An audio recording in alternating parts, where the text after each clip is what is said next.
Please don't hear any of this, Brad. All right, we ready? You hitting it? Tell me when we're rolling. No, we've been rolling. God damn. We're Googling over here. All right. To nerd sports now, people. Exactly. Look out. Do you fear death? Oh, one of the greatest lines of all time. I've got a job to it. I've got a job to it. Kind of like whistles at her, so Dad looks over and the guy's going. And Dad's like, I got the fuck out of there. I was like, oh man, you didn't partake? I thought that was part of the mountain biking community, that y'all just went out there and had sex together in your tight shorts. But Literally making me 30 sides of red sauce.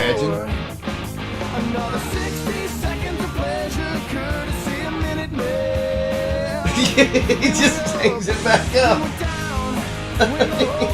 So that's what I was doing wrong the first time. That's what you were doing wrong. Big Pharma's turning the frogs gay, and it's coming after your kids. And they're going to make them incredibly happy. Infowars.com. Listened to so much. Are you...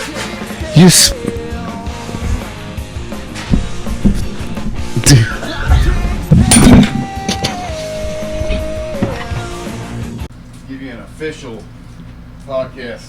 All right. Jason Stillwell had those made for us. That's cool. How long you been doing a podcast? Man, we started in, I think our first one was like May 3rd. And we weren't really prepared to even do it. I just had... This year? Yeah. Oh, you just started it. Yeah, just a couple. We just broke like 600 hours of view time and 5,000 views, which is nuts for not knowing what you're doing. That's real good. It's fun though. It's really brought a lot of new connections around, and You bet. hooked up with Rick Owens. Now my 9-year-old's got that damn dirt bike fever. Oh, really? Yep. And Rick told us, now this is an addictive Oh, yeah. exercise, and You know, Bill and Rick's the one that got me into racing. is that right? Yeah. Yeah. So what was your motorcycle experience? Did you do it for a long time? Not really. I started racing in 78, I think. What year was Crystal born? 79? 80. 80? 80. She's just a year older than me. Yeah. So I was still racing when we had Crystal, but what I did, I raced a 426, a 400 basically. I was the open class. Well, and I wasn't that good at racing. I just enjoyed riding. Yeah. And Rick was good. Rick was fast. And Bill raced too, So we wanted to try to qualify for the Astrodome. So the one year, and that was in 80. And it was 80 or 81, but I'm thinking 1980. So we had to qualify our home track first, get in the top 10. Right. Then you go to Telequa, and you got to get in the top 10 there. Yeah. And then Memphis, and then the Dome in Houston. So we did that. I my home track, I ate it up because I was there all the time. Yeah. So I got like second or third or something. And then I got like 8th in Telequa and 10th in Memphis, So we went to the But you Dome. made it. Yeah. Me and Rick and a couple of the guys, I don't even remember their names, we all rode together. And we went to the Astrodome, and it was wild. I mean, indoor, they hauled dirt in for this thing and built jumps, and it was wild. Rick told me, he said, you're real good out of the hole.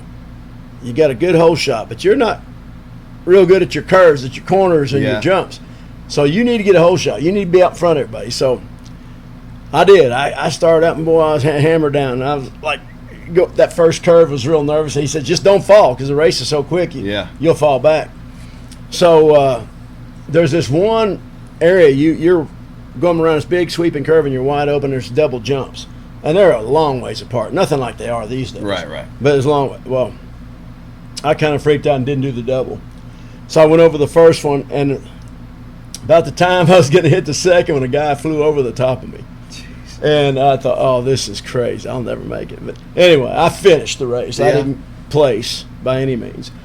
But it was so wild. And that's when I decided then that this wasn't a sport for me. Really? Yeah. That was it? I just knew these guys were so fast. Yeah. And I just knew I wasn't any good at it. Yeah. And I enjoyed it, but I said, that's it. Yeah. Not to mention I had a new girl, a new baby, and I couldn't afford it, Do you remember when Dad broke his elbow? Yeah. Back in, 86, 87. He was out with Rick and those guys. I've gotten to hear a few versions of that story. Yeah. And I broke my arm in 94 real bad on a horse. So the horses are more dangerous than a bike. I never got hurt that bad on a bike. Really? Yeah. I never had any real bad crashes. I had several, but Yeah. nothing like that horse deal. That's a wild deal, man. Like I said, we've been going out to Rick's place out there on White Rock, and my little one's getting into the ride, and he's 9. But yeah, it's been wild. The last time I was on a dirt bike, I don't know if you remember this. I'd have been 11 or 12, and for some reason, Dad had one of your bikes out at our house, and I whiskey throttled it. Do you remember that? I don't remember what happened to the bike, but I scared the shit out of me. And so I was out there at Rick's place, and Brad Melton, one of his friends, was like, "Hey, you got to get on a bike. Your kid's doing it. You got to be there." Yeah. Of course, I get on this. I'm a 4-wheeler guy. Always. Oh, yeah. My whole life, just been on 4-wheelers. I've loved it, and Yeah. did the same damn thing. Whiskey throttle thing goes up in the air, and I'm just trying to get this thing to stop, pull the clutch. Yeah, I ended up getting on it for a little bit and going around the track a couple times, but it was not for me. Yeah, me neither. Ain't a cheap hobby either. What's that? It's not a cheap hobby either. No, it's not. Of course, none of them are. Especially for little kids when they're growing out of stuff all the time. So Yeah.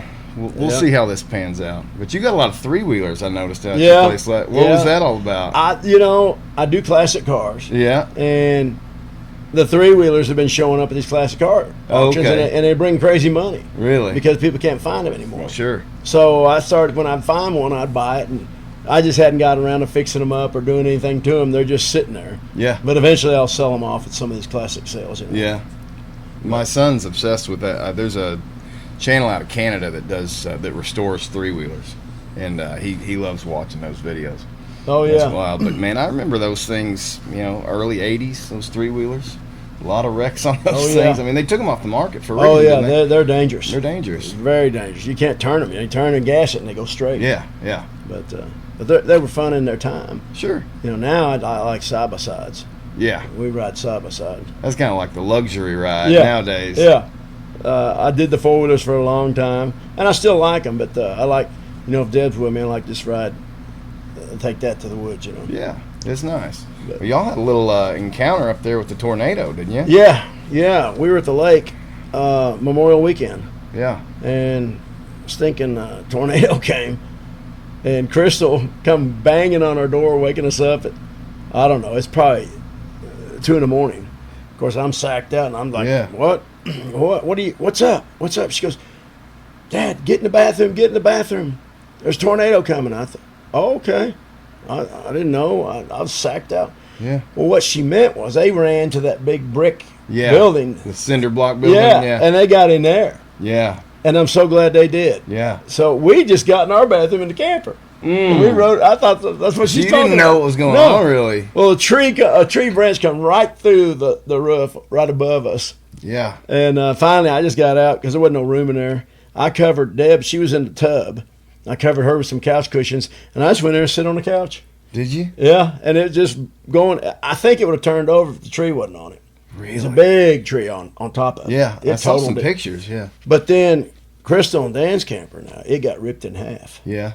I mean, it was crazy. It just destroyed it. Yeah. But everybody was safe. No, That's a wild experience. it was. It was crazy. It's insane. It was scary, and I really didn't get the gist of it till it was over. I'm going, holy cow, we just got through a tornado. With this Yeah. thing. It's kind of an unreal experience. It was. Yeah, it was scary too, And after the fact, I thought, man, and seeing Crystal's camper, Yeah. I thought, thank God they weren't in there. Well, hell yeah. I mean, it's your kids and your grandkids in there. There's Yeah. nothing more important than that. Exactly. That's got to be a scary feeling. Yeah. Well, I growing up with Dad, obviously, I heard a lot of stories about you guys. I don't think he's told me near all of them by any means. Yeah. I hope to get all 3 of y'all on together in October. That would be fun. I want to do that I would for like sure. to do that. But I want to hear a little bit about how you grew up. Man, it's kind of a story. Well, I'll start out. My dad came to the States. He was born in Mexico. Yep. Lived in Mexico. Had 3 sisters, no father. His father died when he was like 7. Okay. So had a mom and 3 sisters, and the neighbor broke. They had nothing, Mm-hmm. So when he was about 14, he quit school and he told Mom, I'm going to go to work because there's no work here. Yeah. So he caught a bus or however he got to the border, and he swam the river. They talk about a wetback. That's Yeah. kind of the real term. Right. And he would just take all his clothes off and put them in a bun on his head, and he swam the river. And he said he's telling me this story. He's told me the story so many times. He's told Crystal the story, and she loves the story. But yeah.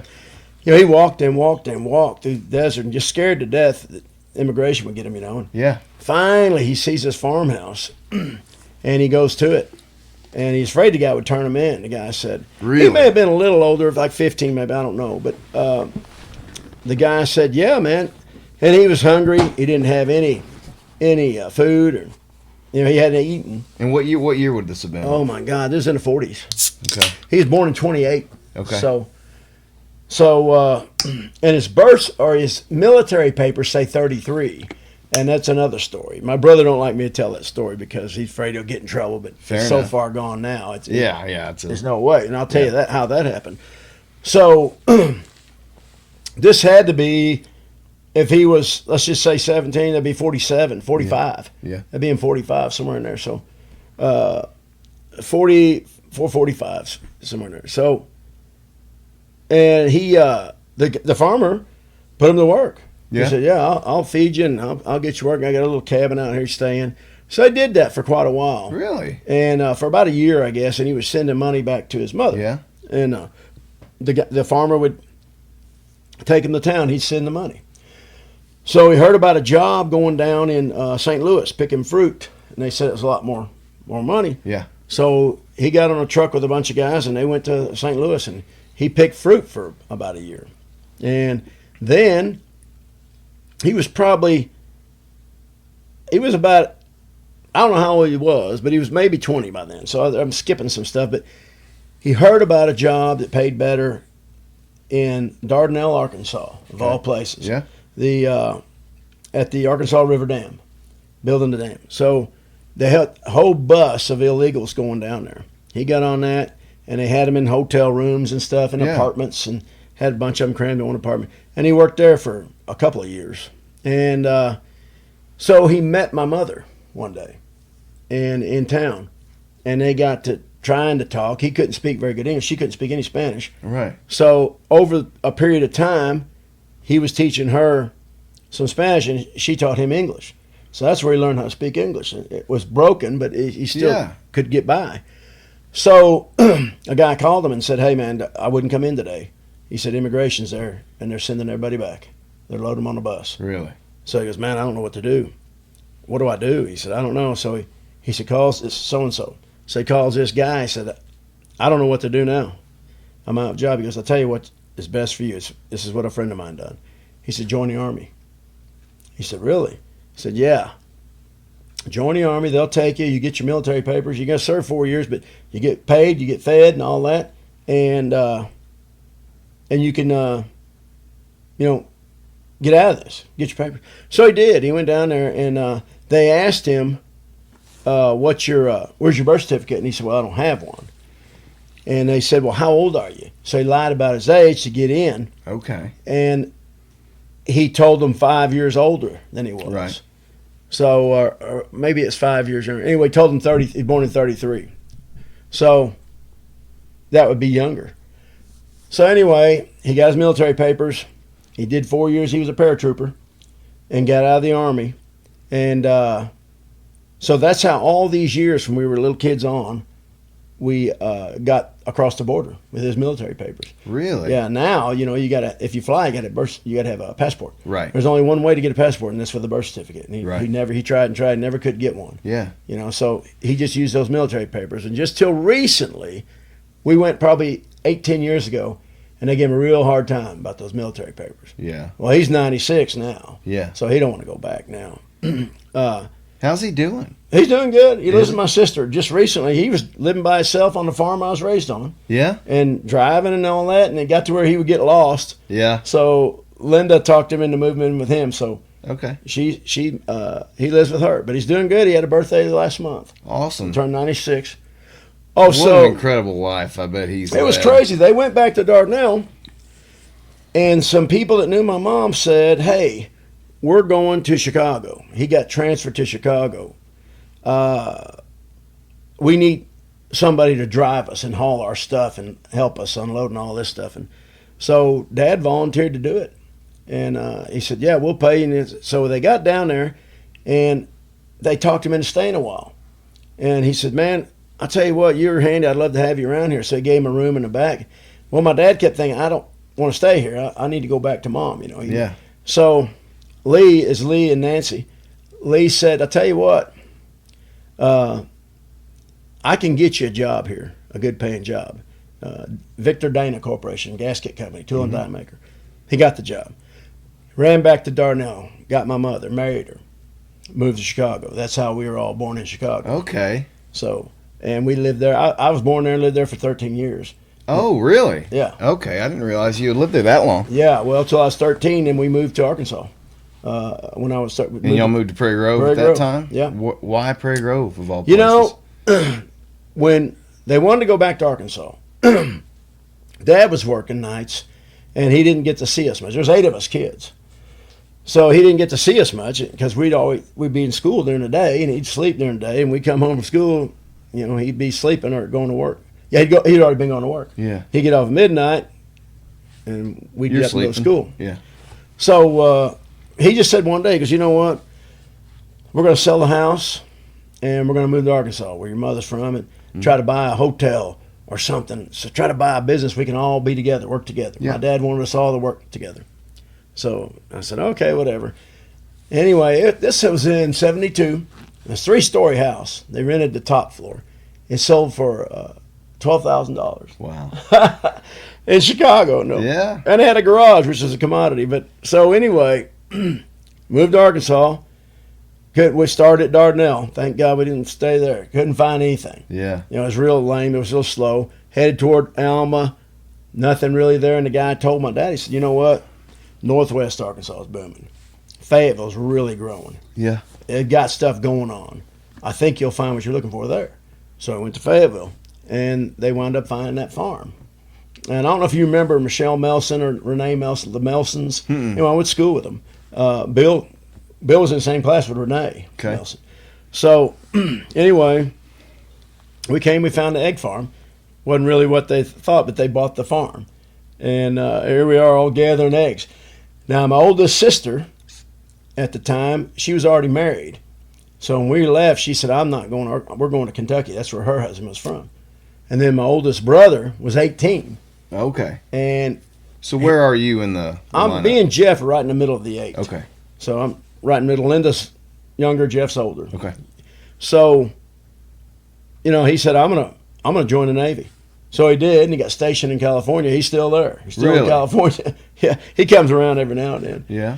So the 6 of us, the rest of the 6, came to Arkansas, and that's where we all landed, and that's where we all stayed, you know. And that's how we got here. But I'm so glad he did. It's a great place to raise kids, you know. Oh, absolutely. Not Chicago. Chicago, one of the reasons he wanted out, too, is gangs are trying to recruit my brothers, and we're all time fighting. I fought in school every week. Every week I got in a fight. My brother, for Christmas, he got a new leather jacket he'd been wanting. We always got clothes for Christmas. Yeah. And some new shoes and what have you. It's wintertime. So he comes home from school one day in the winter, and no jacket, no shoes. They robbed him. They stole his bus money and his jacket and everything. No kidding. Yeah, my dad said, I'm done. That's We're out. enough of that. Yeah. Yeah. So we moved to Arkansas. And, you know, been here ever since. Do you get as many fights here? Oh, no. No way. I don't even want to do that anymore. You know, I used to Tired enjoy of it when I was that. a kid, you know. Yeah. It's not fun. So you're 13. You moved to Prairie Grove. What was that transition like? I It was so different, you know. Yeah.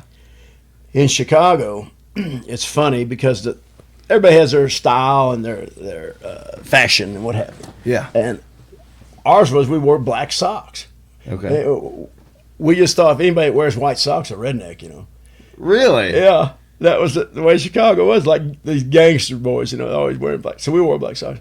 When we get here, and we go to the gym or PE or whatever, and everybody, check this guy, he got black socks on. So I noticed all these guys got white socks. And we're trying to laugh at them. I'm the only one with black socks on. And we thought, that's redneck. So finally I got adjusted to the white socks. Now it's like black socks. Yeah. You know, that's what I wear all the time. Yeah. The little ankle socks. So it was different. They made fun of the way I talked.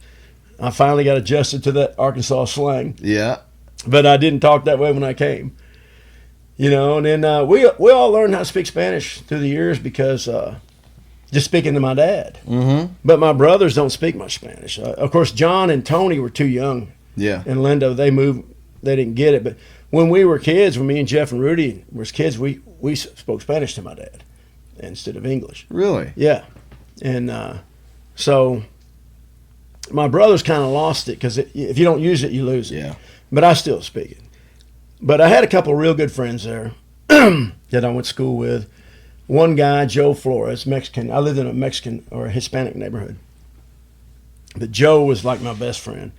And so out of the blue, like 10, 12 years later, he calls. And he said, hey, I want to come to Arkansas to see you. I said, that'd be great. Come on, stay with us, Yeah. So he said, is it okay if I bring my girlfriend? I said, sure. Well, Deb and I were married and had a kid already. Mm-hmm. So they show up. And he's kind of like, it's so funny if you talk to him, he sounds like a gangster guy. Yeah, He talks like that Chicago accent. Yeah, what are you doing? He talks like that. Yeah. So anyway, Renee, his girlfriend's so sweet. She said, I said, when are you and Joe going to get married? She goes, oh, Mark, I want to get married so bad, Joe. I love the guy, but he won't marry me. He won't marry. I said, what? Why? I don't know. We talk all the time through the years, because I don't know. She goes, maybe you can talk to him. She goes, he does anything you tell him, he does it. So maybe you can talk to him. So I said, Joe, how come you don't marry this girl? He goes, why? It's just a piece of paper. That's all. I said, well, if you love her and you want to spend some time with her or the rest of your life with her, you need to marry her. He goes, you think so? I said, yeah, sure. He goes, is there a courthouse around here? I said, yeah. In fact, Deb and I took him up there and got him married. No kidding. Yeah, that day. Gosh, that was in the 80s. I don't even remember what year it was. Krista was just a baby. Yeah. She was little. But they're still married and got a bunch of kids. No kidding. And they still come around. And you helped facilitate that. Yeah. So That's I still crazy. see that guy. I'm the godfather of his kids, Are you? Yeah. That's funny. So it was a cool deal. So I still have some good memories of Chicago. But my father, he says, I don't care nothing about it. Really? Yeah. I asked him one time, just in conversation, I try to get him to talking, I'll go visit him. And I said, what's the worst thing you miss about Chicago, about me? He goes, nothing. He said, I don't miss anything about Chicago. And he don't miss Mexico. He used to miss the family a little bit, but he said the life is so different there. He didn't miss being in poverty, in Mexico. Yeah. And he supported his sisters his whole life. He sent money back. And we do it now. Me and my brother send money. Really? Every month. You spend much time in Mexico? No, I used to. We used to go Did a lot, you? but not anymore. The corruption's gotten so bad. Yeah. They'll we got. And I don't think Americans really understand what it's like down there. It's bad. What is it like? As far as where my aunt lives, it's so totally different. If you go down to keep talking while you're grabbing something. Tampico, is on the Gulf Coast. It's about another 500 miles from the border. And then they live about 35 miles inland in a little town called Panico. And it's world of difference. Tampico's a beach town, and they got some hotels and restaurants and all this. Panico, on the other hand, is just poverty-stricken. There's no jobs, and those people are just stuck there. They can't get out, And I can tell you a story about that, going to the beach. But we'd go down there all the time. Never had problems till later in life. But one time, we decided to take my motorhome down there. And there was 12 of us that went. The family and all that. Maybe a couple of friends.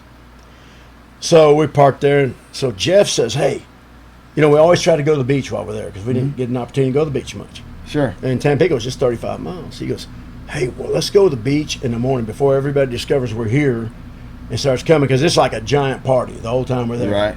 People just flood in my aunt's house and just come and see us. And, of course, we always got the food and the drinks, the beer. Yeah. And so he goes, let's skip out of here in the morning, go to the beach now, knock it out, because we're going to be there a week, and then come back. Okay. He goes, now keep it on down low, And I said, all right. So I told my aunt, I said, in the morning, we're going to the beach, to Tampico. So if you don't care, I bought this, I brought my mom actually brought a big thing of peanut butter. And it's a big commodity there. They don't have peanut butter. Really? Yeah. And jelly, I said, why don't you make a bunch of peanut butter and jelly sandwiches, and we'll pack them up, and we'll have lunch and this and that. Yeah. And you can go. And I told one of my first cousins, a couple of them, I said, we're going to go into Mexico, but don't say nothing. He goes, okay. We're going to go to Tampico. Okay. When would this have been? This was probably in the 90s. Okay. Yeah. And Crystal was there and Justin. They were kids. So the next morning, I get up and I'm walking out to the shower. The shower's outside. Okay. If you want hot water, you got to build a fire under a tank. Really? Yeah. And it's an outside shower. I mean, people can walk up down the street and see you, your head anyway. Yeah, it's pretty, at least it's running water. Yeah. Over at my other aunt's, they had a big tub with holes in it, and they heat the water up and they pour it in the tub, and it sprinkles down. Sprinkle down. So anyway, I'm walking out of the shower, and I look out there, and there's like 5 kids, like 10-year-old kids with towels over their shoulder, leaning up against the motorhome. And so I went and got my shower, and I come out, and I asked my cousin, I go, hey, man. I said, what are these guys doing out here? He said, well, they heard you're going to the beach, and they want to go. He goes, you want me to get rid of them? I'll tell them to go home. I said, who are they? He said, they just live around here and stuff. Yeah. I said, no. We're going to take them. He goes, well, you got another problem. He goes, you need to go out there in your motorhome. I guess I left it unlocked. It was out in front of the house. It's right on the side of the street. So I go out there, and there's like 5 old ladies in there. Their baskets and their towels and stuff, and they're just sitting there on the couch like this. I don't know how. They were probably in 70s, 80s, And I asked my cousin, who are these ladies? He goes, they live here in Pontco. He said they were born here and raised here. They've never seen the ocean. And they heard you're going. And they want to go. He goes, I'm going to tell them get out. You don't know who these ladies. I said, I don't care. They're going. They're going. Wow. We took 40 people. No. There was people standing in the bathroom. My cousin drove a Volkswagen, Beetle. gosh. He had 6 in there. And there were people, the kids were packed in the back bedroom on top of the bed. And I drove it. So you had an adventure. We had 40 people. Oh, my And God. we had so much fun. We got there. I mean, it was a blast. We set up a table, and they had a big canopy for the shade for these. We set these old ladies up in chairs, and they had the time of their lives. That's incredible. Does Crystal remember this? Oh, yeah. Because she'd have been somewhere old enough to remember, 10, She 12. was born in 80, so yeah, she was probably like 15. Oh, okay. So Yeah. definitely remembers it. Yeah, oh yeah. She That's remembers. crazy. She was there. And I tell you, it's funny, this lady comes over with a big old basket of stuffed crabs, Yeah. She goes, you want to buy a crab or something? My cousin said, hey, Mark, she wants to know if you want. I said, yeah, and there's a bunch of them. And I said, how much are they? And it was equivalent to like a quarter. Mm-hmm. And I said, really? 25 cents? I don't remember what the exchange was. And I said, yeah. I said, I want them all. She goes, what? I said, unload them on the table, all of them. She already got big. She said, really? So she unloaded them. I paid her. She took off. Here comes another lady running up through the big thing of tacos. She unloaded them. Man, we bought food all day. I bet I didn't spend $200 the whole day. No kidding. Yeah. Dang. And we all ate. But we had such a good time. Excuse me. That's wild. But yeah, that was in Tampico. But at home, when we get back to her house, it's like a party. There's 100 people there a night. People just come in. From the town? Yeah, from town, and cousins friends. Right. I have probably 100 second, third cousins. Sure. At that time, all my first cousins were there. They've all moved on. Some of them passed and all that. Yeah. But they always have a boombox, and they always have a big dance, and that's where we always had the broom dance, and I don't know if you ever did the broom dance. Huh. It's fun. If you ever have a party, you get all these couples out there, all the couples get out there to dance, and you have one odd person, and usually my dad, with the broom, dancing with the broom. So when the music stops, you got to just turn and grab the first person you see to dance with. You got to grab somebody else. And then whoever the odd person is, they got to dance with the broom. Okay. And they start it and stop the music and stuff. Oh, cool. But it's Is that fun. a Hispanic thing? Yeah. Yeah. Yeah, and we've done it for years and years. So another thing they do is that the conga line. Yeah. Yeah. So one day, and this is a true story, Crystal was in this. My cousin had a car with no trunk lid on it and no doors on it. It's just an old junker. And so we're doing the conga. He's got this big old boombox on his shoulder, and he's leading the thing. And we're following him in the music and stuff. And there's probably 30, 40 of us. And so he takes it out in the street.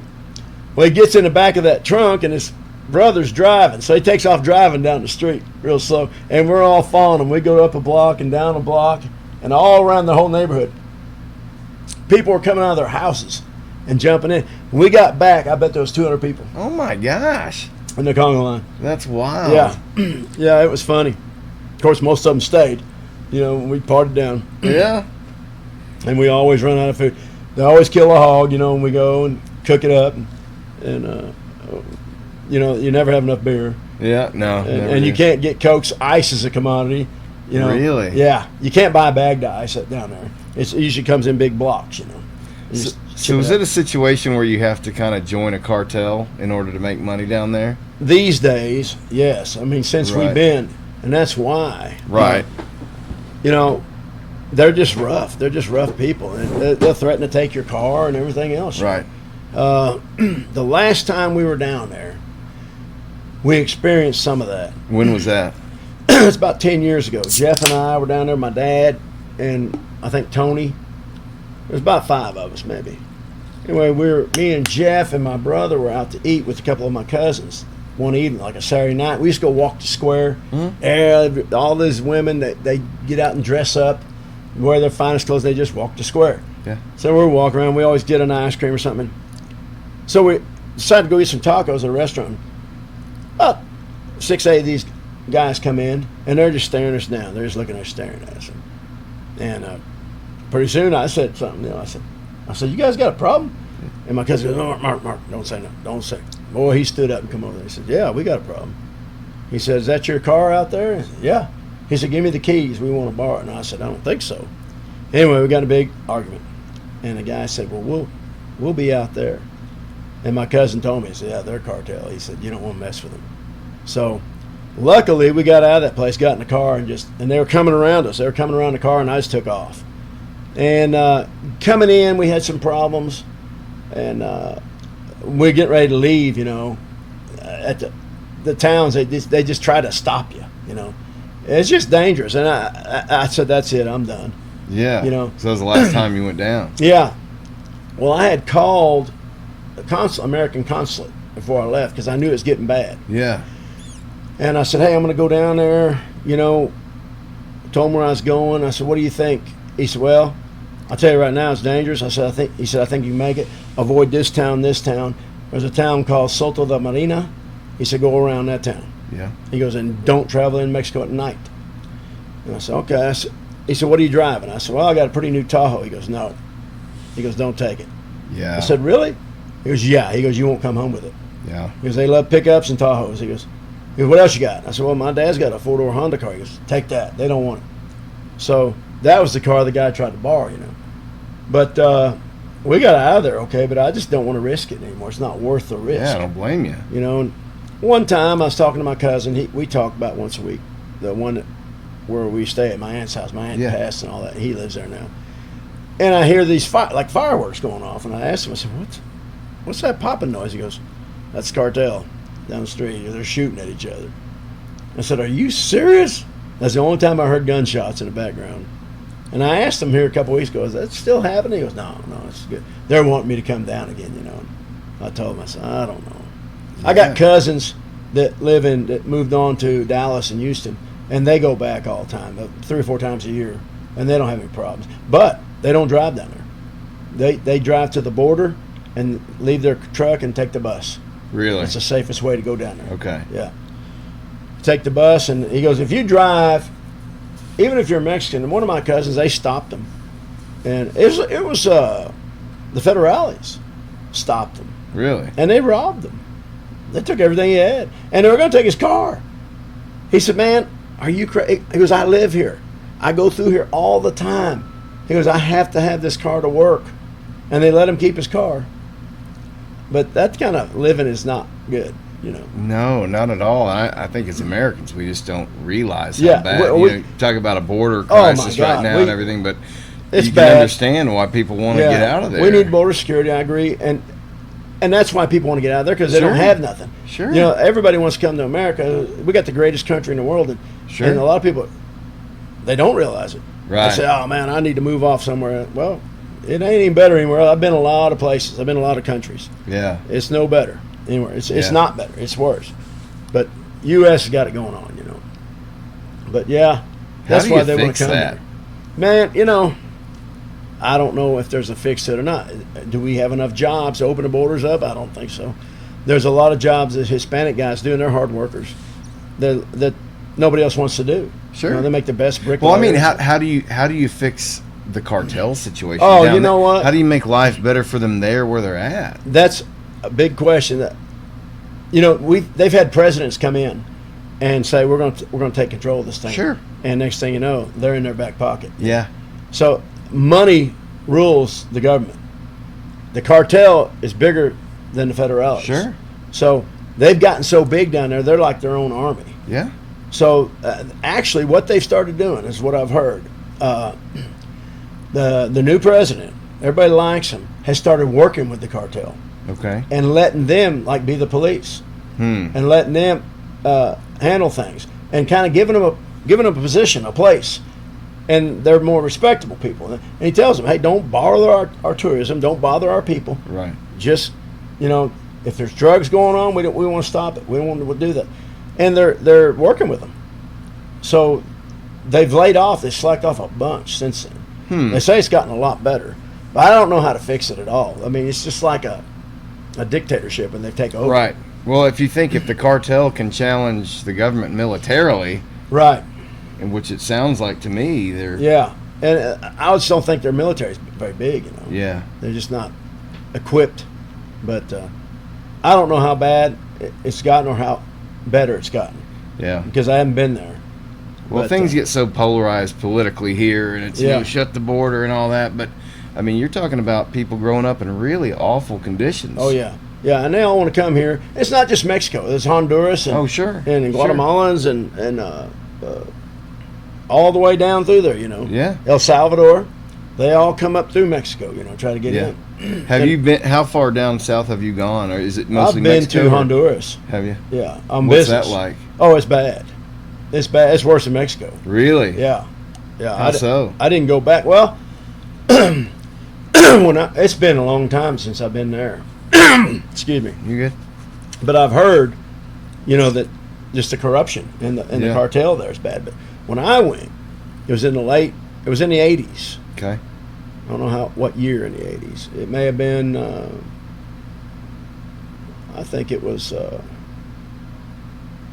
toward the end of the 80s, like 88, 89. So there was a chicken plant down there, and we sold a machine to this plant. And they said, Mark, we want you to go down there and install it. And I said, well, I'm not in service. I'm sales. And they said, well, you're the only one who can speak to them people. Right. You know, so we want you to go down there and just supervise it, you know, just Yeah. make sure they get the machine in and all this stuff. Yeah. So we ship it down there. I've been communicating with a guy, real nice guy, college kid, that works for them and does, like, mediates for them, spoke English and everything else. And he's kind of he was playing like a consultant. So he said, I'll pick you up at the airport. I said, okay. And he called me and said, hey, machine's finally in. Yeah. It took over a month to get it there. So he picks me up at the hotel. Oh, he picked me up at the airport, takes me to the hotel. And he said, all right. He goes, there's a restaurant in here. He goes, eat here. He goes, do not leave this hotel. Do not go have a drink. Do not go to a restaurant. Do not go for a walk. I said, really? He goes, yeah, unless I'm with you. I said, okay. I'll pick you up in the morning. So he picks me up in the morning. We're driving down through there, and all of a sudden, these two military guys just step out in front of the truck with the machine guns and the bullets, you know. Yeah. And I'm thinking, oh my God, what is this? He goes, don't worry about it. It's good. He's good. He goes, they're after you. And I said, how do they know I'm in here? They said, they know. Just let me talk. So he comes up and goes, hey, what are you doing? Who's this guy? He's from the States. He come to put the machine in at the plant. And the owner of the plant was a big wig too. He was well known in Honduras, and they respected him. He said he's going to work for him. He said, well, let me see your papers. And he told me, so bring your papers. Yeah. So I had all my papers, my passport and everything. He looks at them and all that, just threw them back at me. He goes, all right, go. That's the only problem we had there. Anyway, go to the plant, get it all set up, come back to the hotel. I stayed there for 3 or 4 days. And flying in there is a trip too, man. That plane goes down, all of a sudden it's just like this between two big walls, rock walls, like in a Really? crevice. Yeah, it was strange. Coming out too. this thing going straight up, and all you see is these walls on the each side of you. How do you like flying? I don't like flying. You're not a fan anyway. And I don't either. I did it for years. I flew every week for many years. Really? But I got used to it. I'm just not crazy about it. Yeah. And especially anymore, the layovers and the time you Yeah. go and sitting and waiting and cancellations. So, a funny thing, the guy dropped me off. Goes, hey, you want to go have a drink tonight somewhere? And I said, yeah, sure. Is it safe? He goes, yeah, you're with me. Yeah. You're cool. Don't worry about it. So who was this guy? He was you a said he was Honduran. like a... He was a well-educated guy. He was like a consultant for the company. Right. But he did all their running work, and he did a mediating. But he seemed well connected within the... He was, because everybody knew him, and he paid who he had to. Well, that's what I was going to ask. Was Yeah. he greasing somebody? Oh, yeah. Okay. A lot of people. Like this club we went to. I was skeptical. We go in, this thing is a giant, like a bamboo Quonset hut thing with these big bamboo, this grass on top and all that. And there was some music, some guys playing music in there. And we go in, dude, and I'm telling you, everybody in there had a gun. No kidding. Yeah, some of them guys like had the bullets across their chest and stuff. It's just intimidating. Yeah, it just it looked is. like the old banditos, Yeah. And I'm uncomfortable, and I'm sitting Wild. there, and we order drinks and stuff, and we're talking, and he goes, "What's wrong? Is everything okay?" I said, "Well, I'm a little uncomfortable, man." Yeah. I said, "Look at all these guys, and there's mostly all men in there, Yeah. and probably 100 of them." And he said, "He goes, what's wrong?" I said, "Man," I said, "all these guys got guns on." He goes, "Oh yeah." He goes, "Everybody around here carries a gun, no matter where you go." I said, "What if a fight breaks out?" He goes, "You won't see a fight break out here." I said, "Really?" He said, No, they know everybody's got guns."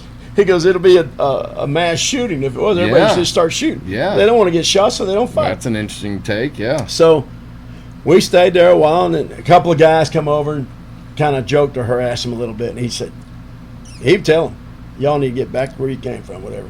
As a matter of fact, this one guy, I tried to start a little bit with him, and the big bouncer come over. And he goes, "He giving you a problem?" He goes, "Nah, he's okay." Well, and he told that guy, says, you need to go. So he was very well respected, this guy. I mean, Yeah. they Yeah. watched him. They took care of him. Okay. So he said, "You ready to go?" I said, "Yep, I'm ready." Took me back to the hotel. I was never so glad to get out of that place. Yeah. But here's an interesting thing. I was supposed to go back. When we put the machine in, got it hooked up and running, they weren't even ready. It was a brand new plant. They weren't okay. even ready to go. So what did the machine do? It was a chicken wrapper. It wraps automated wrapper. It wraps Okay. tray pack of chicken. Okay. Like Tyson's, you Yep. see it with what we call film, is saran wrap. Yeah. And we printed it. When I first started there, I run a printing press. I moved into service. So he set it up, and he said, "I'll tell you what, I'll call you in about a month or so, and you'll come back, and you got to oversee the initial startup. First stay a couple days and watch it run, make sure everything goes smooth." I said, "Okay." So a month goes by, I didn't hear nothing. 2 months, 3 months, I'm thinking, never heard from the guy. So my boss said, "Hey, what's going on? You never did go back on that machine." I said, "Did they pay for that machine?" He goes, "Oh yeah, they paid up front." He goes, "You better call them." And I said, I wasn't too excited about going, so that's why I wasn't calling them. Sure. So I started calling the plant. Nothing. It just like it was a deadline. Couldn't reach anybody. I thought, man, I don't know what's going on. Finally, I found that dude's card. Yeah. He gave me, because he said he was The going guy to that come. took care of you when you were down there? Yeah. He told me he was going to come to the States, in 6 months to a year, and want to know if he'd come and stay with me. And I said, "Yeah, absolutely." So I found his card, and I called him, and he answered the phone. And, "Hey," I said, "What's going on, dude?" He goes, "Oh, Mark," he said, "it's not good." I said, "What happened?" He goes, "They bombed, the week after you left, they bombed the plant and blew it up." He goes, "Plant's gone." I said, "You're kidding me." And they paid $80,000 for that machine. Back in the then, in the 80s? 80s. Yeah, a lot of money. So I said, "The machine gone too?" He goes, "Oh, everything." He goes, "It's wiped out." He goes, "I'm out of a job." Holy shit. But he goes, "Yeah, it's gone. They bombed it." And I said, "Oh my God." Who bombed it? I don't know. I mean, I don't know if it's cartel or who, but I never went back. Never talked to that guy again. So it was pretty scary. That's I never wanted to go to nuts. Honduras again. No, I don't blame you. It's a crazy place. But that was just some of the places I've been to, and it was just so strange. You've been over to Europe? You know, we went to Australia Okay. in '84. We moved there. No, I didn't know that. Yeah, we moved to Australia in '84. What the heck? Crystal was 3. She turned 4 in Australia. I did not know this. Yeah. We got a little cassette tape of her on tape, and she talks like a little Australian. Oh, it's really? so cute. Yeah. That's adorable. She's got that accent. She Yeah, goes, yeah. Daddy, when are you coming home today? You know, stuff like that. And we're just laughing. And What it's took funny. you over there? Well, the company, they started a printing operation over there. Okay. A printing plant. And they wanted me to go over and run it. When I was just 24 years old, I turned 25 there. It was in '84. So, I was 25. 24 when I left in February. And I was supposed to stay a year. Took me forever to get my visa, you know. So I had to get a what they call a work visa. It's just 6 months max. Right. Finally got that, went over there. So I was supposed to come home and renew it and then go back for another 6 or however long they needed me. Yeah. Well, I had the company up and running good. It was doing fine, but I hated it there. Really? Deb liked it. She got involved in some groups, and she was in a church group, and she had her own company vehicle. And I could never get used to driving on the other side of the road, you know, and the steering Yeah. wheel on the other side. I'd get up every morning and get in the passenger side of the car every Yeah, time. yeah. So, anyway, my friends, most of my friends that I hung out with and had cookouts stuff were in their 50s. You know, the guys my age, they were partying crazy. They didn't want to do nothing but Yeah. drink and Yeah. all that. So, we had a group of friends, but I was just missing the house. I was missing my friends here and my family. I wanted to come home. So, Yeah.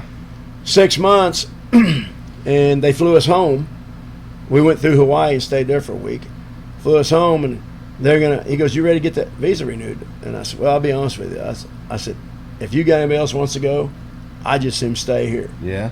And he did. He sent somebody else. So Really? yeah. And then about, I don't know, a year later, sold the company over Huh. there. But So you it's a spent good 6 experience. months there. Yeah.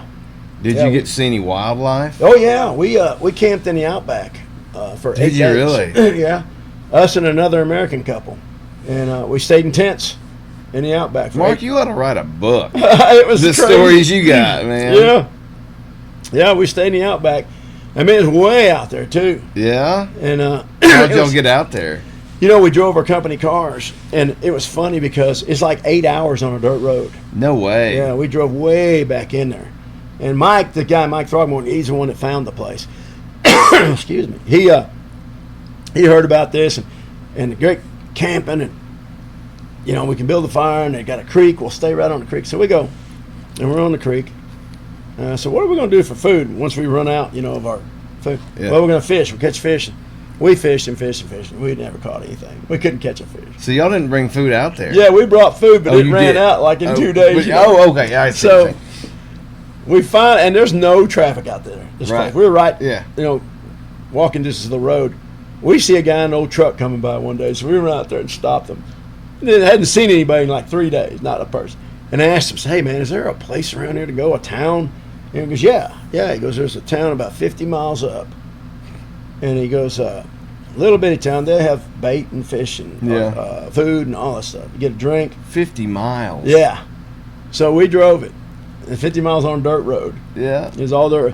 And I'm gonna tell you, this was something. I wish I had pictures, but we get into this little town. It's like the set of Gunsmoke. You know, the little. It's dirt road through the town. Yeah. The little wooden porches, the swinging door saloon. No kidding. Yeah, we go in there and have a beer right off the bat, you know, and it's so cool. And then we went to it. We asked the guy, "Is there any bait around here?" He goes, "Bait? What do you need bait for?" "Well, to fish. We want to go fishing. You know, we can't catch anything out there. Where are you staying?" And we told him the name of the area. He started laughing. He said, "Dude, there hadn't been fish in that river in many years Really? because they all died out. There's no fish in that river." Right. I said, "Wow, here we've wasted our time." So he goes, "I tell you what," he goes, this was like on a Thursday or something. He goes, "Tell you what, Saturday we're having our annual parade here in this little bitty town." He goes, "This is a big event for us. All Yeah. the people come from the mountains and come down. There wasn't hardly Sure. anybody in town." Sure. He goes, "Y'all are come?" I said, "Well, yeah, we'd love to." So we loaded up with food and beer and everything else and head back out there. Saturday morning, boy, we were there. And it was so cool. I mean, they had the little wagons with sheep on them, and they had a sheep trimming contest. a sheep shearing kidding. contest. Yeah. And all kinds of stuff like that. We just really enjoyed it. Something like you'd never see before. Yeah. All the I bet. townspeople. And they had cookouts, and people were cooking their meat. If you go to Australia, it's even in the grocery stores. You don't get hamburger. You can certain places. They call it mince. And mince looks just like hamburger. Okay. But it's kangaroo meat. That's what it is. No kidding. Yeah. They eat kangaroo over there. Oh, yeah. They eat them, Really? No, Yeah. I didn't know that. Yeah, oh, yeah. And they use the furs. They make boots with the furs and all that. But the limit, they go kangaroo hunting. The limit is one a day, 365 days a year. Yeah, so a friend of mine was going to go kangaroo hunting one night. I go, well, yeah, I might want to do that. I don't have a gun. And I think I can fix you up. Yeah. I said, what time we going to go? He said, about midnight. And I said, what? Midnight? I said, I got to work in the morning. I'll be asleep. He goes, oh, it'll be fun. I said, he goes, we go all night. We spotlight them. I said, that's legal. He goes, oh, yeah. So I said, you guys go ahead. So next morning he shows up at work, and I said, did you get any kangaroos? He goes, oh, yeah. I said, how many did you get yourself? He goes, I shot 30 of them. What? I said, wait a minute, you shot 30 kangaroos? He goes, yeah. I said, I thought the limit was one. He goes, yeah, I just don't hunt for 30 days. That's what he told me. I said, okay. But he put them in the freezer, No kidding. Yeah, but we're driving on this road, and we see herds of them come by. So Just is it hopping a across. population control thing? They just get Oh, wild? yeah, there's a bunch of them. So they breed like crazy. Yeah. We've seen koala bears, not very many. Yeah. But mainly Tasmanian kangaroos. devils. Yeah, I didn't see any of them. No? No. The They got- kangaroos are everywhere. That's wild. Yeah. So especially you get way out in the outback, they're everywhere. And you sure don't want to mess with them. You didn't box one, did you? No, you don't want to do that. I've seen a lot of entertaining YouTube videos with guys Yeah, oh, fighting yeah. with kangaroos. I have too. But it was very interesting. I was just ready to get out of there. I'd go to work, come home, and be with Deb and Crystal, and we rented a house while we were there, Yeah.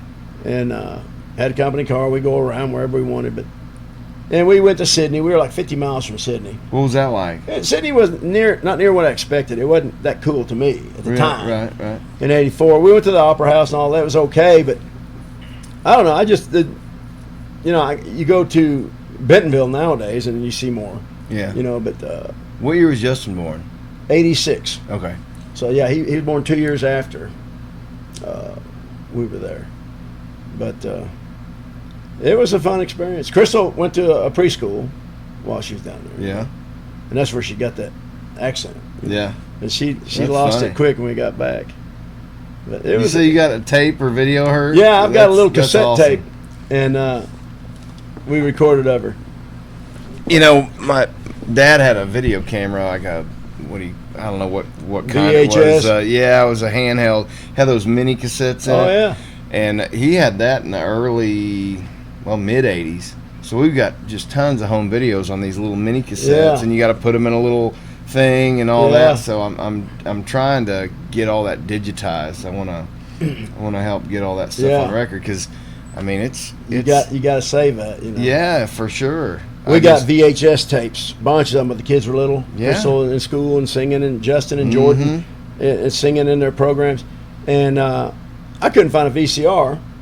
I finally found one, but my flat screen wouldn't take it. You couldn't hook it up. Yeah. So Didn't have the RCA. I finally found a TV about the size of that speaker there, that amp. Yeah. I remembered those. They had TV with the built-in VCR. Yeah. So I bought that TV. It's one of them big tube jobs, Yeah. And yeah. we play them. We put them there. We play them. So Well, we yeah, can watch it on that. that's the way we do now. But now that I'm doing this podcast, Chelsea's coming on next month. Really? Yeah. And what I wanted to do was pull up some home videos, because there's that'd some be really awesome. funny videos of me and her when we were real little. Really? Like when she was Oh. between 0 and 3, 4 years old. So I'd have been 7, something like that. But I really want to get them digitized somewhere That'd we be can cool. pull them up on the TV and Yeah. play them. But yeah, my kids get a kick out of watching me and her little, Oh, yeah. watching that. So Yeah. I know there's several companies that do that. Dad was telling me there's one locally that he's. Yeah, you need to do that, and I need to do it too. I need to get those old Yeah. VHS tapes. Yeah, we do. My mom's biggest fear is, you send the tapes in and something happens to them, and Yeah, because they're priceless. yeah, they are. You know, I remember when kids were little, I had that. I spent every dime I had to buy that video recorder. And that thing was on my shoulder. Massive. Big thing, yeah. You know, and it just got heavy. I got tired of holding it. But now, you just got your phone. It's just so different. Yeah, it is different, but I don't like the phone as much because it's back then. You had however long those tapes would hold. So Yeah. you'd have a long section of Several things, hours. and then Take it out, mark kids at so and so, and throw it on the shelf. Yeah, and Yeah, I even did like when that. it got digital, you could. Or I used to put them all on the computer and burn a DVD out of them. Yeah. And so I've got a lot of DVDs for my kids. But then at some point, I kind of got away from it, and so now you got snippets of videos all over the place, and it's hard to track them Yeah. down. But I'm trying to get back to. It's hard to keep pictures and videos off your phone too. I know. I mean, you got to download it somehow, and most time you don't. And then your phone breaks or goes in the water, and then you're screwed. But what a while! What year were you born? 59. You say 59. So I mean, you talk about. I talk a lot about being one of the last generations that was a pre-internet, pre-cell phone society. Yeah. And I mean, obviously you're a generation older than me. What's that like now? As you got grandkids now. Oh yeah, it's totally different. And by the way, Bill and I are 2 days apart. We were born 2 days apart. I was born. No kidding? Yeah, I was born March 29th. He's born April 1st. Yeah. April Fool's Day. April I- Fool. I remember that every year. But it's just it's a world of difference, And I think it's a lot tougher. Is it? Oh yeah, for parents to raise their kids. Yeah. And grandkids. Everything's so expensive. Inflation's bad, and things are just were simple back then. Yeah. Of course, when Deb and I were raising kids, and we just didn't have much money, but we still have fun. Just go to the lake or something, have a picnic or something. It's just not that complicated. Yeah. Things are so expensive these days to do about anything. But I think it's harder. Well, it's got social media. Really, to me, is one of the great disruptors of the world. Yeah. It's a great tool. Yeah. But it's like anything. You can build a house with a hammer. You can kill somebody with it. Yeah. It It could be a bad influence. Yeah, absolutely. And it's really. I feel like the last 20 years have moved faster than any other Oh man. decades. Time in goes by American fast. history. I feel like I should be like 40, 45. I'm 65 already. It just happened so fast, just like that. I probably shouldn't say this on the podcast, but you look 15 years younger than my dad. Oh. What has he been doing? Thank you. Bill looks good though, man. He's still. He does. He's in better shape than I am. He's smaller than he was in school. Yeah. He's small. Yeah. He's pretty good size when he played. He was a nose guard. Yeah. So. And y'all played for Vol Eads, didn't you? Yeah. And I talk to Vol every now and then. His wife is Deborah's cousin. No, I didn't know that. Gail's Deborah's cousin. Yeah. But yeah, we played for Vol. It's funny Dad growing up with guys like you and Ernie Penn, and then I had Vol Eads as the principal. Yeah. And then You had Ernie Crystal was the too. mayor, and it's just Right. stories of these guys back in the 70s. A lot of them and- stick around, Yeah. But So what was it when you moved from? I want to hear about this. When you moved from Chicago to Prairie Grove, what was that like? it was just a whole different deal. It's like a different country. Yeah. The people were different. They talked different. They Did dressed you think different. They were all rednecks. Yeah, the way they talked and the clothes they were, but they were so nice. Yeah. That's one of the things. Arkansas people were just really nice. Yeah. We couldn't get over, like we're driving down the road, man, and meet a car and they wave. Yeah. I thought that's so strange. Really? If you're in Chicago walking down the street and you say hi to somebody, just walking in, make eye contact, say, hey, how you doing? They'll just look at you weird. They won't say nothing. Really? Yeah. Even back then. Back then, too, especially back then. Yeah. And now they do the same thing. But Arkansas, people they socialize. They talk to you. They're nice folks. So that's one of the things we love people about on it. dirt roads. You pass them at dirt road. I worked for packaging specialists for 25 years to the day. And I traveled in service, and when I got in sales, I traveled all over the United States. I had plants everywhere. And that's why I left. I got burnt out. But I'll tell you, I've been to almost all the states, and I like Georgia, and I like Mississippi. Folks down there are really nice. Yeah. But Arkansas Northwest Arkansas is the best place to live. Yeah. I've been there's nowhere I'd rather be. No kidding. Out of all the places I've been, there's nowhere I'd rather move to. Bill, he tried Florida, he went down there, and I think I know he likes Arkansas better. And just love Northwest Arkansas. What do you think I mean, obviously, you've been here longer than I have. You've seen the growth. Oh, it's I mean, I remember Farmington when it was a cow pasture. Oh, yeah. You know, Not you much. remember it a lot farther When than we that. played Farmington in the early years, they were a B school. Yeah. You know, Farmington didn't have a stoplight when we were in school. I remember it. Not And back when Deb and I was dating, and Bill and Barbara were dating, we'd run to Lincoln on a Friday and Saturday night and run around the square. You know, run all Yeah. over. Everybody parked down at Harps, and Farmington didn't have nothing. There was no hangout place. There was Yeah. nothing there. Lincoln was a lot bigger than Farmington. Really? Oh yeah, big time. Wow. And Lincoln was probably bigger than Prairie Grove. Huh. And Prairie Grove, all we do is sit at Dillon's parking lot, you know. Yeah. But Lincoln had it going on back then. But slowly everything started moving north, you know. Yeah. Farmington got big. What do you think the allure is of this area? 'Cause it's the growth. Oh, there's no doubt about it. You know It's- James Gibson. Oh, yeah. James the other day, he was on. I like him. Like, where does this end? I tell you, it don't. It may, Same thing he said. but it's not going to end. I tell you what the lure is. It's pretty obvious. It's main one is Walmart. Yeah. You got Walmart. It's crazy in this little state of Northwest Arkansas here, in this area of Arkansas.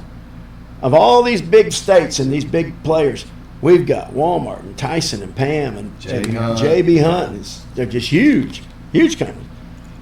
Walmart's massive. I mean, they're the largest employer in But the is world. it worth moving to a place like I just don't. If you didn't grow up here, I mean, obviously I did. And I love it because it's home. But to these people leaving wherever they're coming, where are these people coming from? Well, they're all coming over the country. all over the states and country, and I'll tell you why.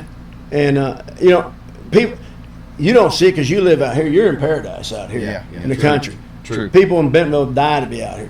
But if you work for if you're a vendor for Walmart, you have to have a representative in Northwest Arkansas. Well, sure. Well, I work for a vendor. Tyson's the same way. Oh, is that you work for a vendor? I didn't know what you did. Yep. So Tyson's the same way. So all these people are moving in there, and they're housing in Bentonville. And Bentonville's gone crazy. Oh, it's nuts. And just because of Walmart, they were in Fayetteville, and they're moving up. Yeah.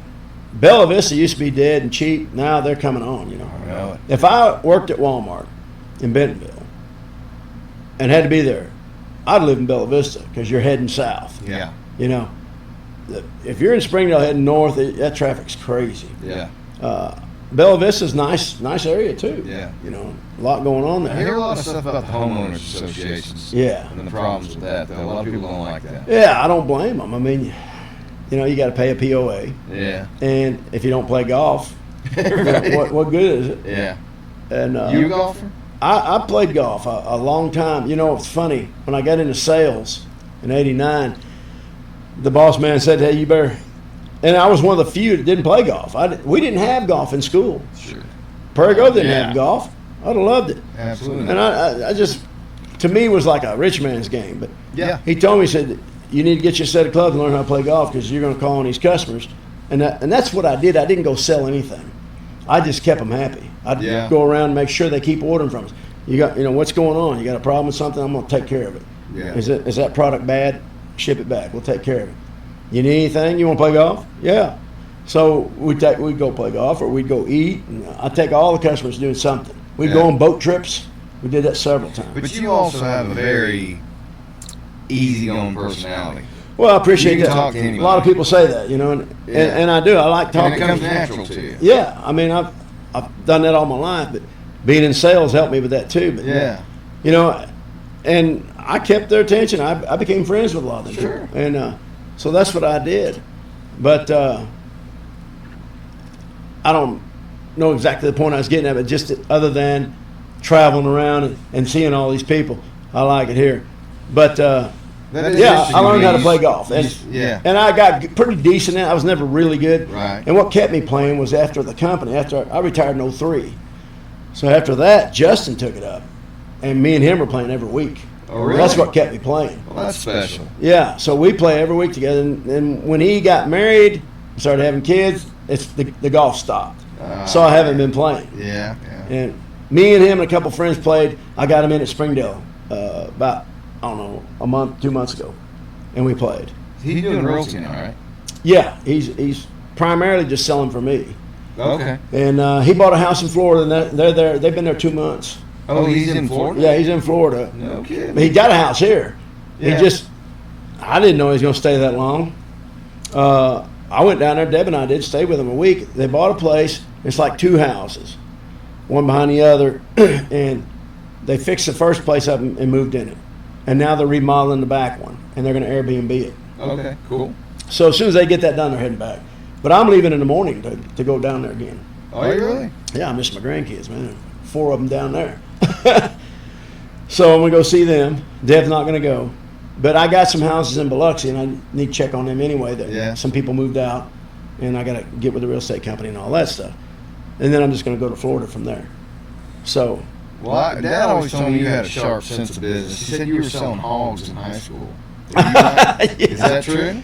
Yeah, I sold anything I could to make money. Yeah. You know, another thing I did, this is funny, a lot of people don't know this, but I sold gum. I'd go to Walmart, you know, back then, you could buy a 10-pack of Wrigley's for like 50 cents. Yeah. It's like $5, 5 cents a pack. You know? Yeah. And whenever Mom would go to Walmart, I'd give her some money, say, get me 5 to 10 packs of that. You know? Yeah. Anyway, I had a cigar box, and it'd be full of Juicy Fruit and Wrigley's Spearmint. Yeah. And I'd take it to school with me and come home with a box full of quarters, you know. Oh my I was selling it for $1 a pack. So I was making $25, $30 a week doing that. And the principal called me in one day after getting this lucrative business going. Everybody come see me. I'd open my little case. Come on. They'd line up. I'd sell them, stick a pack of gum for $1. Anyway, he said, hey, man, this gum deal, he goes, they're sticking it under their desk. Oh. It's on the floor. So you can't sell gum no more. Yeah. And I said, all right. So I had to quit that. But, yeah, I did whatever I could to make money, you know.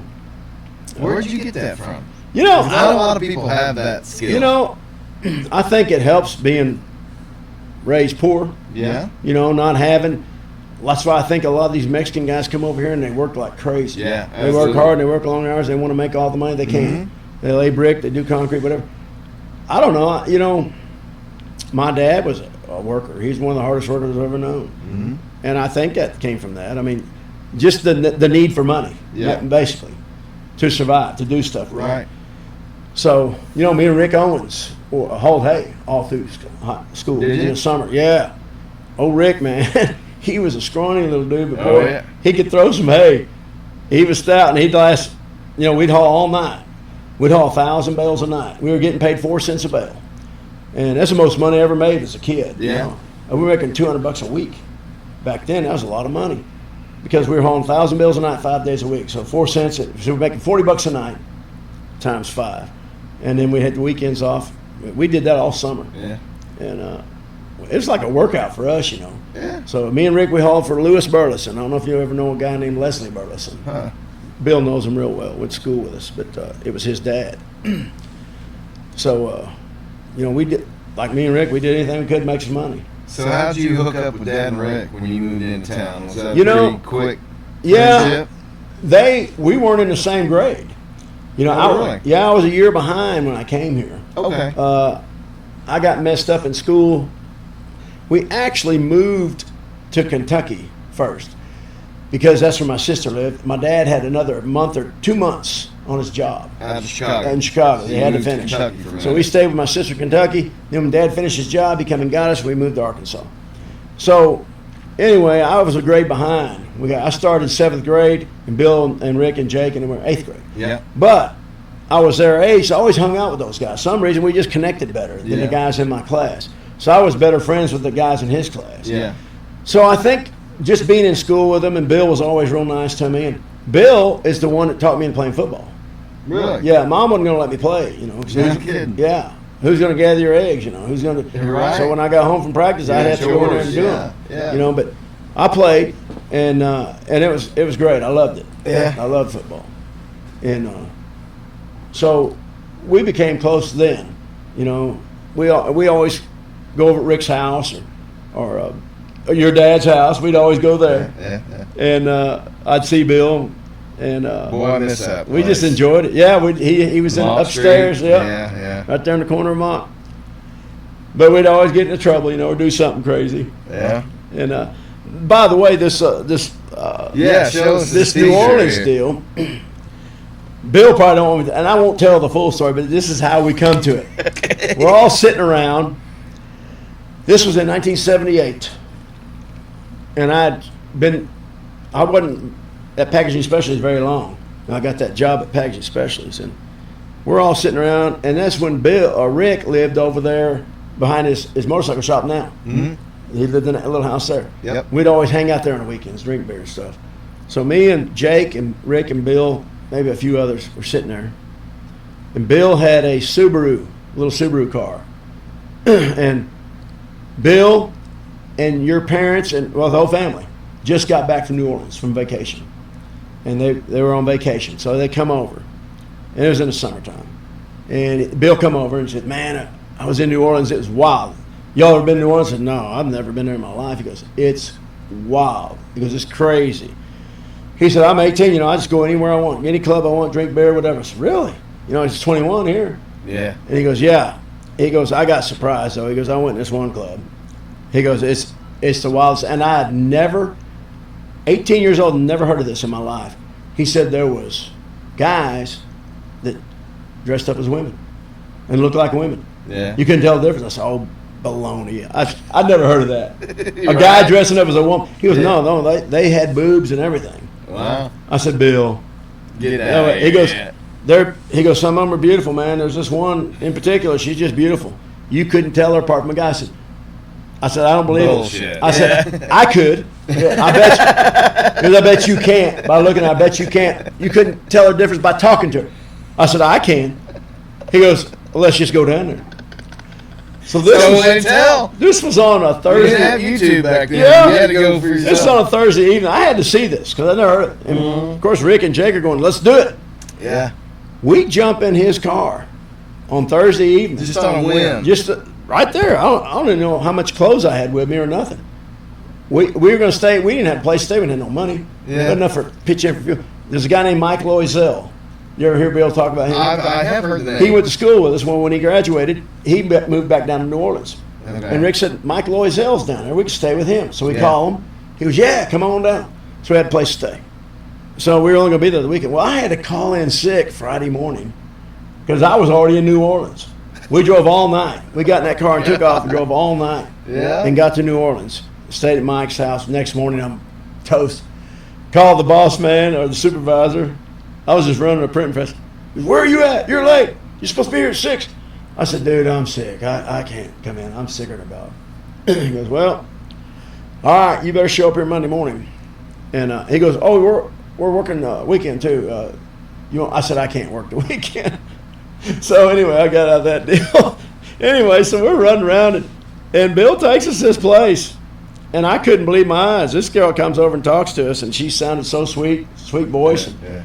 Had all the parts and just looked beautiful. Yeah. And I just didn't believe it. I said, there's no way you're a man.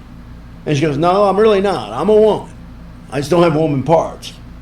And I said, oh, this is too weird. So I never heard of that. And we got out of there pretty quick. I told you. I said, you win. You win. So we go to this place and that makes T-shirts. Yeah. And me and Bill and Jake got in there. And it was like 3 for $20 or something like that. And we all had our T-shirts made. Yeah. So I still got this T-shirt. That's awesome. From 78? 1978. Me and Bill and Jake Skelton right there. Let me see. I'm going to bring it up to the camera. On the front of that thing. I kept it all these years. Yeah, there you go. So that's my dad on Yep. the far left. That's you in the middle. Yep. Jake Skelton on the right there. And look at all our hair. Man, look at that hair. Y'all look like boys. Yeah, we were. Y'all look like We boys. were. I had that hair, That's man. so cool. And it's in good shape. Yeah. I kept it folded up in my drawer all these years. What a cool memory, man. It's so now Bill, it's gotten dirty. I actually wore it for a while. Look how I got grease on it. Yeah? But Bill doesn't even know I have that. I've been meaning to show it to him, and I've been forgetting. Well, he'll see it now. But yeah, and Jake too. He's got to see this. Where's Jake at? He's in Kentucky. Kentucky? Yeah, in Lexington, I believe. Okay. Selling books. Yeah. Well, he did that here, right? Yeah. He was at Arkansas bookstore, and then they shut it down. And Yeah. he transferred over there, moved over there, or something. But he's doing real well. Yeah. So Yeah, that'd be fun if he ever gets up here again. yeah, I'll have to round y'all up. he's a funny guy, man. Me and Bill and Rick went to his mom's funeral, and later And I met his brother, and I know this guy forever. He's in classic cars. Never knew it was Jake's brother. But later he said, we're going to be at the Cherokee Casino, this evening. If y'all want to come out, we'll be on. Rick said, nah, I don't think I'll go. Well, I went. Did you? Enjoyed it. Oh, it was a blast, man, hanging out with him. He's so different these days, Is he? He turned into a smart guy, He's pretty intelligent and knows what he's talking about. Yeah. He knows business. Yeah. So it's wild how everybody turns out, but I hadn't seen him in years, but it's been funny reconnecting with Rick. Oh, yeah. I've been seeing a lot of Rick lately. Yeah. And he's just such a calculated, observant person. Yeah. Rick's sharp. He's that wise old owl. He's seen a lot, done a lot, but he'll let you make your own mistakes, and then if he needs to correct you, he'll come in. He's really good with his grandkids. Rick taught me how to motocross. I mean, he got me out there and got me into the curves and showed me all this stuff. Yeah. Rick's a smart dude. He's one of these guys in school that didn't have to study and pass tests. Yeah, he's and he made A's, Oh, yeah. And I didn't make very good grades. I was cut up. Yeah, well, he's definitely a contrast to you and Dad. Yeah. You and Dad are a lot more similar. And he hadn't changed a lot either in appearance. Really? Yeah, he looks a lot like he did in school. Oh, in appearance. Yeah, in appearance. I saw a picture. Mom had some photo albums out not too long ago, and there's a picture of Rick holding me when I was really? born, and he does look. I mean, yeah, pretty, that's funny. Pretty damn similar. Yeah, his build is the same. Yeah, Yeah. But he's a good teacher. He was teaching my 9-year-old, dirt bike 101, showing him that he's very patient. Yeah, he taught me that too. How to go into the curves and all that stuff, because I just wasn't very good at it, and I never did. I just had fun, enjoyed it. But isn't it amazing that he still has that passion for riding? It is amazing that he still does it. Yeah. Oh, yeah. I go riding side by side all day, and I'm sore. I can't even imagine a motorcycle. Right.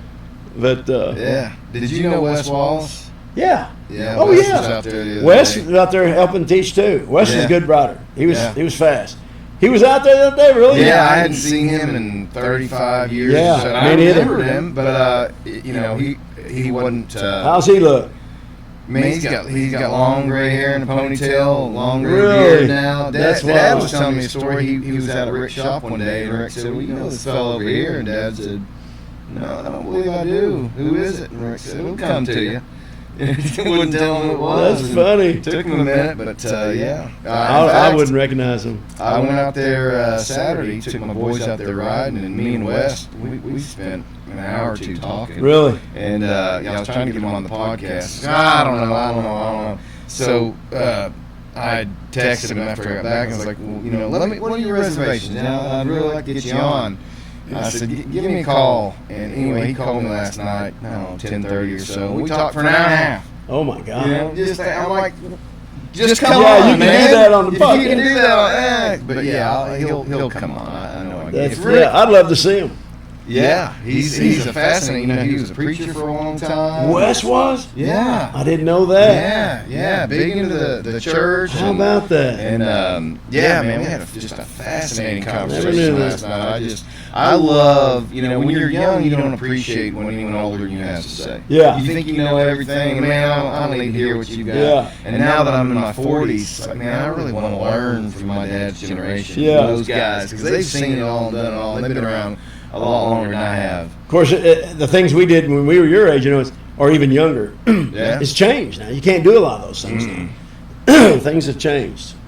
No, and we're talking about earlier, social media and video games and stuff. I see so many parents that use those as parenting tools. Yeah. So That's here's right. your tablet and just get on with it. But out here, those kids will go out for 8 hours a day. No joke. That's They'll take awesome. walkie-talkies, water bottles, and whatever, and they'll just go out in the woods and just have fun. That's good. I had an experience like that growing up. Yeah. And it's just precious to me. You to bet. Just be able to do stuff like that. Absolutely.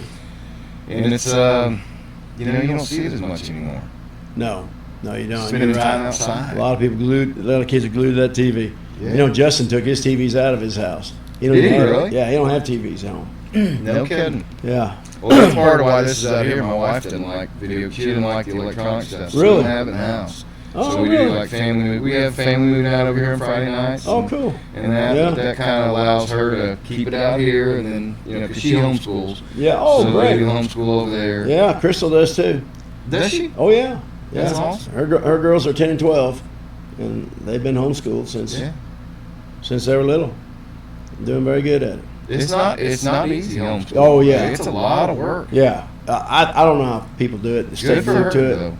Yeah. Well, you know, she has a master's in education. She was a teacher at I Springdale. didn't know that. Yeah, she was a school teacher in Springdale for several years. No kidding. Yeah, and at Sonora. She switched around a little bit. She was at Sonora. Then she had Marley. And then we kept Marley for the first year, babysit her. Yeah. And Krista was just going nuts. She'd call every hour, how's she doing? Oh, man. And when that school year ended, Krista said, I'm done. I'm done. I ain't going back till these kids graduate. And she didn't. Yeah. So Dan kind of carried the torch there. He's doing very well for him. Yeah. So, Yeah, Max is my oldest one's 14. He's wow, are doing you some- serious? Yeah. That's He's crazy. as tall as I am. I think I've seen him. I think I met him. Yeah, you probably saw him at Durham Fest Yeah. 1 and 2. Yeah. Can't believe you have one that old, though. Isn't that wild? It is. And kid's smarter than me, better than me at everything. Like Wow. I remember the first time he beat me in a race. 'Cause I was always pretty quick, and even though I'm old, I can do it once. Like Yeah. I can put in one good race. But I remember it was last fall. We were out playing football in the backyard, and he challenged me to do a race. I was like, all right, you sucker, let's get this over with. And man, not only did he beat me, but like he was so far ahead, I couldn't. That's fine. Yeah, these kids are fast. It's Now, wild. you were a running back in football. Yeah, Yeah. I was a fast I son of a watched you gun play back in the several day, times. yeah. It's a whole different ballgame. Well, now I'm coaching my middle one in 6th grade football. Oh, really? And so we had a coaches meeting with high school staff, and you want to talk about the facilities being a little bit different than what they were. Oh, my God. My goodness, it was like going to college. Yeah. These I indoor- can't believe Farmington's got an indoor football field. I know. That's wild. And we are practicing. So last year, 3rd, 4th, and 5th grade practice on what used to be the old game field. Yeah. And then 6th grade practices where we used to practice up by the pine trees up Yeah. there now. And so That's wild. it's just, I was at a council meeting in Prairie Grove last week, and there was a group there getting Prairie Grove's new stadium approved. They're building an indoor stadium. okay, yeah. I So heard they're they were in doing some stuff. preliminary stages of that. Yeah. So that's going to be cool. In their football field, they just got turf on their football field. Since last year? Yeah, it was last Yeah. year when they got it. Yeah. They had an open house on the field. Same football field me and Bill played on. Well, it was funny. Last year we had the first game of the season for 5th grade was at Prairie Grove, and I told Dad, I said, "Man, this field has just not changed since I played on it." And he goes, "It hasn't changed since I played on it." Yeah, I mean, the Said field- bleachers were Yeah, the wooden. bleachers are upgraded, but they got Yeah. the turf on there now. They got extra Yeah, I turf. haven't seen that yet. Yeah, Danny's over there telling me, good gosh. He goes, I've been coaching here for 30 years, 30 plus, and had to deal with this old field and mud. He goes, and now I'm thinking about retirement. They get the turf in. Right. Now they're going to build this indoor facility. So he's probably looking He's at been there a retirement. long time. Long time, 30-something years. Yeah, no joke. And, of course, he coached, when he first started coaching, he coached for Tice. He was Tice's assistant Was he? in Harrison. Huh. Yeah. I did not know. Yeah, that. he coached in Harrison. And then now, Tice is here now Yeah.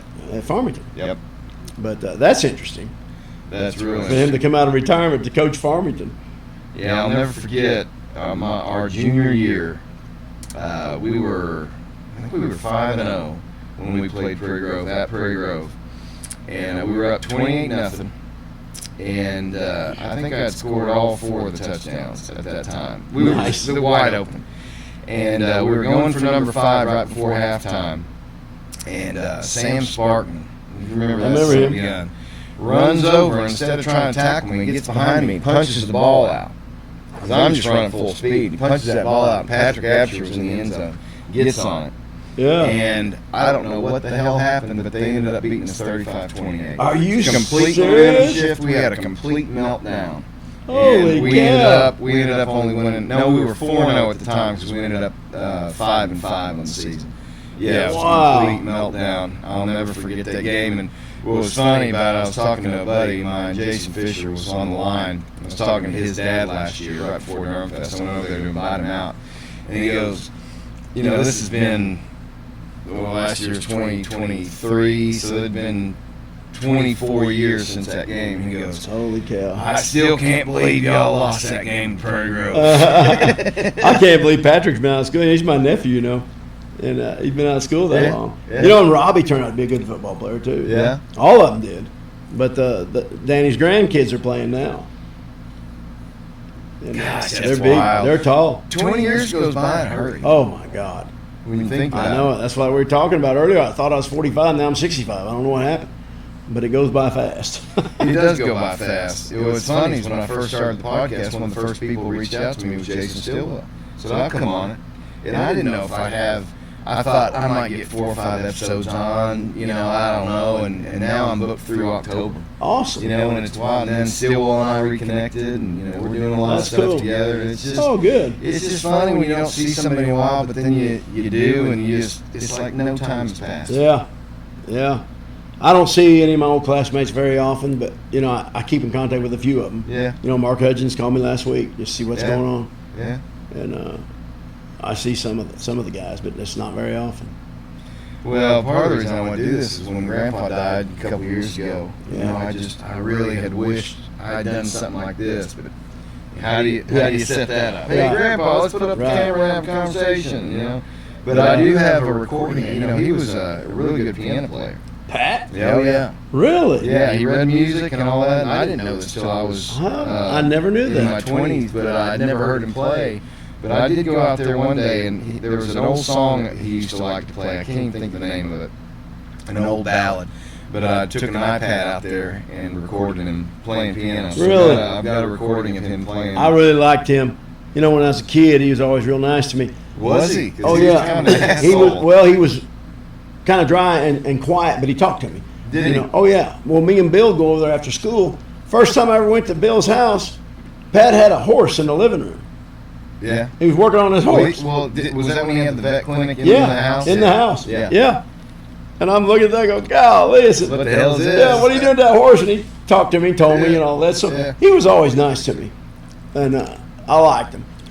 You know, he always invited me over too. They didn't have no problem with that. Of course, Bill did, but Pat didn't care. You know. Yeah. We'd go up in Bill's room, listen to music, and call girls, and it was pretty wild. Yeah, they built that, you know, the house they built out behind the veterinary clinic. Yeah. They Viney. sold recently. Yeah, it was Viney Grove or Viney Vet Clinic or something like that. Vinewood Animal. Vinewood, yeah. Because he had sold the business and retired to take care of Grandma, but then when he passed, Dad spent a lot of time out there fixing that place up. I mean, it had been kind of Yeah, and the house is behind that. Yeah, it was. So he sold the vet clinic and the business, but didn't sell the house. Right. Yeah, Bill told me he was saved fixing the house, that up. Now, does y'all still have that? No, the house sold late last year, I think it was, maybe earlier this year. But Dad spent almost 2 years fixing that place up. I mean, know, he really did a number on He it. sold the right time because this interest rate's killed real estate. It's slow. But we're glad Really he got has. rid of it. Yeah. Really has. It slowed it down. Yeah, but that was, I remember, well, there's pictures of me. I think I was 10 years old when they built that place. And did you ever go in that place? I've never been in it. It I was remember when he really built it. unique. I mean, it looked like a barn on the outside, and when you got inside, it was all wood walls, and Grandma had a rock waterfall. She had, Oh, she cool. used to love rocks and science and all that stuff. She had a waterfall in there, and it was just a real unique place. I was really Yeah. sad to see it go, but, you know, that's part of it. I remember on the weekends that Pat would have service calls or go out to a farm to Yeah. deliver a calf, or Bill go with him, you know, Yeah, and help him out. Oh, I've heard quite a few stories. Oh, yeah. Grandpa had a real bad temper. Oh, yeah. Did you ever get to see it? No, but I heard about it. Yeah. Yeah, he was a man with a short fuse. But you know, when my grandma died, she died in 2014, and I was always a little afraid of Grandpa. He didn't Really? speak much, and he could be kind of an asshole. But He wouldn't talk to you much, huh? well, I think it would. Well, I was saying when Grandma died, she was actually in hospice, and he came up to me and said, he goes, I hope when your grandma passes that we can keep something going. Oh, you that's and I. great. Yeah. And we really made an effort to do that. And That's so great. between 2014 and when he died in 2022, we did. We made Good. the effort, and Yeah. I got a lot closer to him then than I ever had been before. Yeah. Because usually when I go over there, you know, I visit with Grandma. She's one of my favorite people in the world, but he was real quiet, kind of Yeah. reserved, and didn't know him well. But once after she had passed, you know, he would open up a lot more and tell stories about, you know, Yeah. he was a world traveler, man. He went all over the Yeah, I place. knew he did that at camp a lot and stuff. You know, he talked to me when I was a kid. I don't remember talking to him much in my adult life because I never got to see him. Yeah. Now, when you had that album release party at George's in Fayetteville, Yeah. they were there, weren't they? Oh yeah, certainly. Yeah, I remember talking to your grandma, both of them, but I talked to her a lot more. Yeah. You know. Well, she was an easy woman to talk to. Yeah. She was a fascinating lady. Yeah, she was sweet. But yeah, that's hard to believe it's been that long ago. It is. Wow. Time goes by so fast, It but there's does. always, you know, I think for a long time I get caught up in the past and trying to cling to it, and then you know, Yeah. at some point you got to focus on the future. Absolutely. And getting on, but it's I'm a sentimental person, so Yeah. you know, when I lose somebody, it Oh, really, yeah. it weighs on me for a long time. It's tough. You know. And we're getting at that age where Yeah. you know, you're going to more funerals than you are weddings. My mother told me a long time ago, and I didn't really get when she told me that. I didn't think much about it. And I thought that's kind of weird. Yeah. She said, like my aunt died, you know, and she told me, she goes, you know, the older you get, the more people that are real close to you are going to start dying. Yeah. And I thought, why? You know, why are people going to start dying that are close to me? Yeah. And I just didn't put together the age Sure. thing and the problems. And, you know, people find out they got cancer one week and they're gone the next. You don't Yeah. know. Absolutely. So I see that. I see it a lot. You know, family's the most important thing to me, anyway.